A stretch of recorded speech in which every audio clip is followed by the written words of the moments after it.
I mean, you get within arm's reach of me, I'm gonna start stopping, and if you get closer, I'm probably gonna take a step back. That's just me. Start swinging. Or start swinging, yeah. Now he's leaving, so I'm gonna get up here by their eyes. I'm gonna get in front of their front legs, see how they stop. I get up here. If I come back, they feel comfortable to leave. He's standing still, so I don't care. I'm not getting in a big hurry. But he's still pointed this way. He's not pointed that way. That's where I'm going with him. That's my goal, is taking him that way. And Terrence has helped me out here, my team member over here. He made the move very subtly, moved up there, opened up a spot for that steer to escape. Just by changing where he's at. You got to think of this as you're a moving fence, but boy, there's a lot of holes between Terrence and I. Sometimes we have to make the fence short between each other here, and sometimes we have to kind of change what we're doing to close the gap between the actual fence and ourselves. So we're kind of a moving fence, and we have holes all over the place. So I can maybe get rid of that animal just by coming out here. Somebody right here. I don't want to go through there. This is kind of Terrence's move. I'll let him do it because I'm kind of trying to keep my boots a little dry. He's just going to go right straight in his head. The steer turned to come this direction. Terrence cut him off. Now we get over here. And we pretty much put him out the direction we need him. Now he's going to want to come back. He's going to want to come back. See, right there, he's turning. Terrence is staying up by his eyes, up in front of him there, and he stopped him. Now he goes the other way. Terrence turns the other way. Now he cuts back the other direction. Get his turn back one more time, and then we'll let him go. There we go. So you can do this on foot. It's just that if the steer gets going fast, it gets hard to do. Now we'll show you on horseback.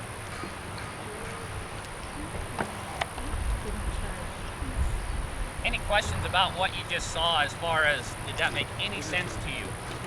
That register? Look like a pig? Because I asked you. Still get the sparring out there.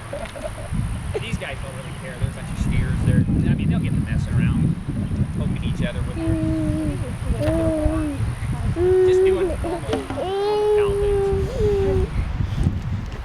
Michaela, I am trying to record. Move your doll, please.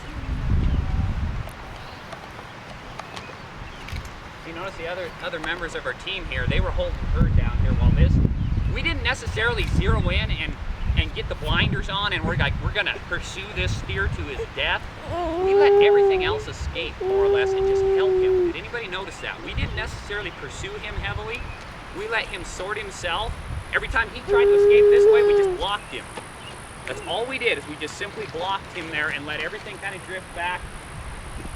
The team over here held the herd over here so it didn't get away, didn't mess up our cut over here. So that was kind of a key thing they did over there. Let's bring him back across. Caleb, Caleb. Oh, your turn. He's all right. Got him move.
Some of your horses are just naturally going to be better at it. And you're going to find out it'd be really nice to have a horse that moves pretty sharply, moves to the left, moves to the right when you ask him to do that. up pretty nice. If the steers are crowding me, I can back up and give them space and let them kind of sort themselves out. That is a nice thing to have a horse do. Yours may not. Maybe you're thinking, I never learned how to back my horse up. But it's a nice thing to have your horse do. And if you've got a steer that, you know, when we saw Terrence out here, he had to make a couple quick moves. If your horse, you're backing up, maybe you give it to him, boom, you turn this way, no, they go the other way, they turn the other way. If you can get your horse doing that, that's great. But I'll tell you what's going to happen to you for probably a lot is you're going to find yourself like this. Out of position, sure. All the steers back here. Okay. In any game you're playing, any kind of sport, you're not facing the opponent more or less, seeing what's going on, seeing where they are with the ball. You're kind of out of position if you can't see what's going on. So the move on most of these steers is to be able to, you need to be able to see where they're at. Now I know a lot of these horses, you're going to have to really emphasize probably your direct rein. It'd be great if they all neck rein and you could just throw one of these neck reins on. My horse is kind of getting there. She'll kind of move. She gets kind of excited when I do it. She thinks I'm going to chase something down. But she'll kind of do it. That would be great, but you know, if your horse isn't turning, get down there, get their head turned around there, get in position, get them moving. Because sometimes they just get so used to following another animal that they just kind of keep this super slow mode as they do this project in here. Some of you are probably happy that they keep that super slow mode, but if you get in here and get to sort these steers, you're going to find that you're going to want your horse to move when you want him to move, stop when you want him to stop. So, I showed you last time selecting, well, we'll go for the same one. We got him trained on foot. He's right here. Say I wanted to do the same thing, and I'm coming in here. I'm going to move in behind him. He's kind of pointed this direction. I could ride right through the middle of things. Terrence could approach from there, but you know, it doesn't really matter. It's not so much that I'm going to come scoop him out like an ice cream scoop and bring him out, but I could try that. Also, I could wait and see what happens here. It might be that I push him through the whole herd, and I'm going to tell you that slower is almost always better. The teams that are slow at the appropriate times, which is when you're sorting, and fast when they have the sort made. When they've got their steers out here and they're ready to go to the pen, and they're very accurate, and they trot them down to the pen and put them in.